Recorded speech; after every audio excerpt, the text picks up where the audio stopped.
తిరుపతిలో ఇవాళ రేపు జాతీయ మహిళా సాధికారత సదస్సు జరగనుంది. సదస్సు ఏర్పాట్లను పార్లమెంటరీ మహిళా సాధికారత కమిటీ చైర్పర్సన్ పురంధరేశ్వరి పరిశీలించారు.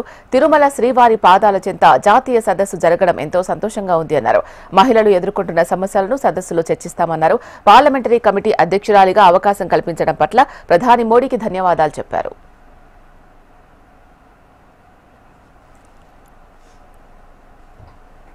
సందర్భంలో మొట్టమొదటిసారి జాతీయ స్థాయిలో జరగవలసినటువంటి కాన్ఫరెన్స్ కనుక వచ్చేటువంటి డెలిగేట్స్ ఎవరైతే ఉంటారో దేశ నలుమూలల నుండి వస్తారు కాబట్టి అన్ని విధాలా కూడా వారికి సౌకర్యం చూడటం, అదేవిధంగా కాన్ఫరెన్స్ ఏ విధంగా నిర్వహించాలనేటువంటి విషయాన్ని సమీక్షించుకోవటం, ఇదంతా కూడా చైర్పర్సన్గా నాకున్నటువంటి గురుతరమైనటువంటి బాధ్యత.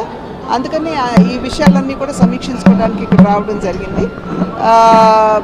ఓటి నాకు గౌరవం ఏంటంటే నేను ఆంధ్రప్రదేశ్కి చెందినటువంటి వ్యక్తిగా మొట్టమొదటి కాన్ఫరెన్స్ ఆంధ్రప్రదేశ్లో ప్రారంభం అవడం అనేది నిజంగా నేను చాలా గౌరవంగా భావిస్తున్నాను.